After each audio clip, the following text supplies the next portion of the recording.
देश का middle class जितने डेटा का paternity leave, bank charges, food adulteration, incoming call का 28 दिन का monthly recharge, tax, excess baggage paper leave, किसान की आवाज 10 मिनट की डिलीवरी।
समर्थकों के बीच कितनी बड़ी हलचल पैदा कर सकता है।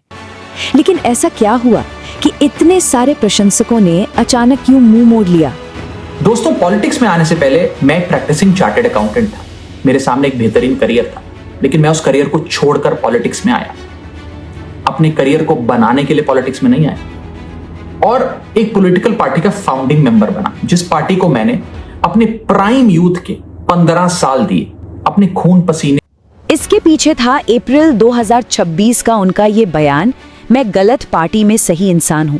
ये शब्द काफी बड़े सवाल खड़े करते हैं, क्योंकि ये किसी आम कार्यकर्ता का बयान नहीं था, बल्कि उस शख्स का था जो इस पार्टी के शुरुआती और सबसे अहम सदस्यों में से एक रहा है। आखिर वो क्या ब्रेकिंग पॉइंट था जिसने उन्हें ये कहने पर मजबूर कर दिया? आइए एक युवा कार्यकर्ता के उदय की इस कहानी को थोड़ा फ्लैशबैक में जाकर देखते हैं। से बहुत मेहनत से इस पार्टी को सींचा, लेकिन आज ये पार्टी वो पुरानी वाली पार्टी नहीं रही। इस पार्टी में आज एक टॉक्सिक वर्क एनवायरनमेंट है।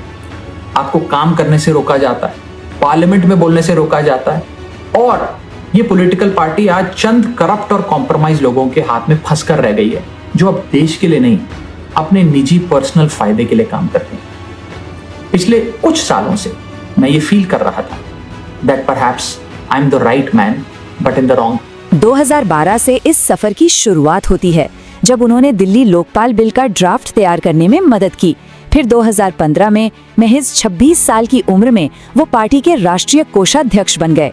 2020 आते आते वो विधायक चुने गए और दिल्ली जल बोर्ड के उपाध्यक्ष बने, और फिर 2022 में तो उन्होंने इतिहास ही रच दिया।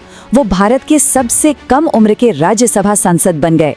सिर्फ 15 सालों में किसी राजनीतिक करियर का ग्राफ इतनी तेजी से ऊपर जाना वाकई अभूतपूर्व था। पार्टी, और इसी के चलते मेरे सामने सिर्फ 3 ऑप्शंस थे। पहला ऑप्शन कि मैं पॉलिटिक्स ही छोड़ दूं, दूसरा ऑप्शन कि मैं इसी पार्टी में रहूं और चीजें ठीक करने की कोशिश करूं, जो कि हुआ नहीं, और तीसरा ऑप्शन कि मैं अपनी एनर्जी और एक्सपीरियंस लेकर पॉजिटिव पॉलिटिक्स करूं, एक और प्लेटफॉर्म के साथ, एक और पॉलिटिकल पार्टी के साथ जुड़कर सकारात्मक राजनीति कर। इसीलिए मैंने अकेले ने नहीं, मेरे साथ 1 नहीं, 2 नहीं, 3 नहीं, 4 नहीं, 5 नहीं, 6 और सांसदों ने, यानी कि कुल 7 MPs ने यह फैसला लिया कि हम अपनी इस पॉलिटिकल। अब बात करते हैं उनके विधानसभा से संसद तक के इस बढ़ते हुए कद की। उनका ये सफर सिर्फ पदों तक सीमित नहीं था, बल्कि ये पार्टी के अंदर उनकी बढ़ती हुई ताकत का सबूत था। 2022 में पंजाब जीतने में उनकी अहम भूमिका रही।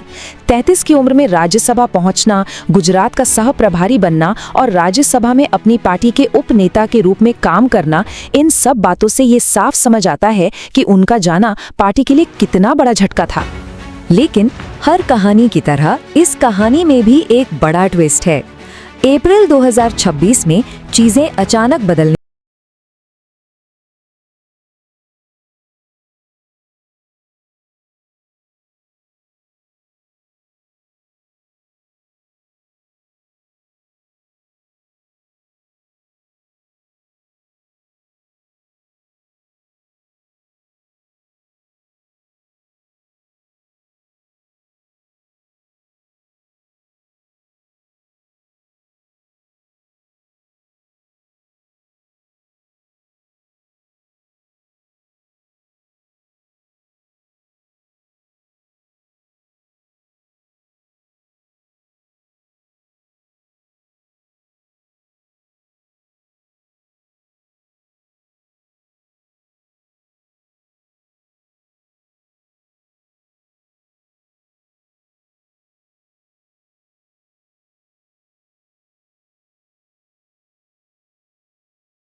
डिग्री का बदलाव हमें दिखाता है कि राजनीति में वफादारियां कितनी तेजी से बदल सकती हैं। मंच बदलते ही शब्दों के मायने बिल्कुल बदल जाते हैं। पार्टी से रिश्ता तोड़ते हैं।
उन्होंने ये भी बताया कि इस फैसले तक पहुंचना उनके लिए आसान नहीं था।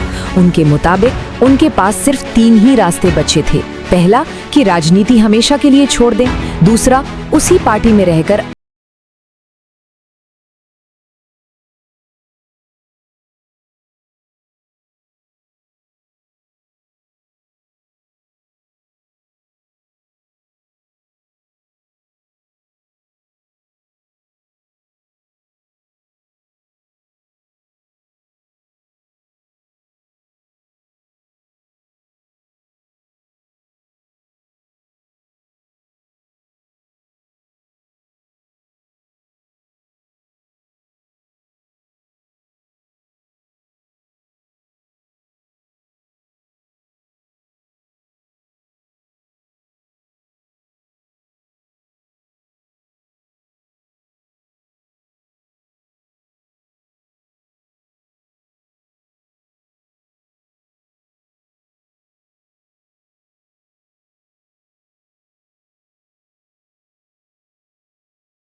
दो तिहाई सदस्य एक साथ किसी दूसरी पार्टी में विलय कर लें तो उनकी सदस्यता बच जाती है।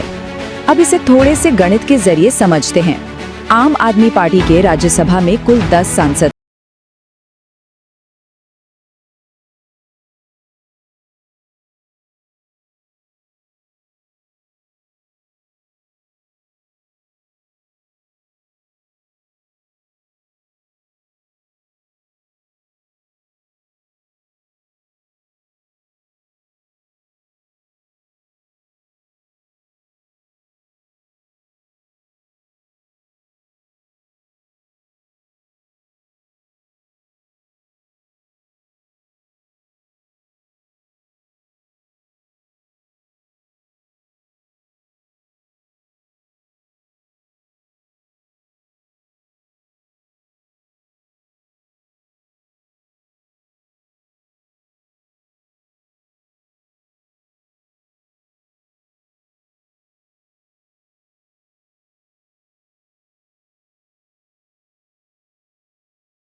सिटीजन उठाता रहूंगा या बंद कर दूंगा। मैं उन्हें विश्वास दिलाना चाहता हूं कि मैं आपकी प्रॉब्लम्स को लगातार और एनर्जी के साथ और जोश के साथ उठाऊंगा। और अच्छी बात ये कि अब हम उन प्रॉब्लम्स की सॉल्यूशंस को भी ढूंढ पाएंगे और उसे इम्प्लीमेंट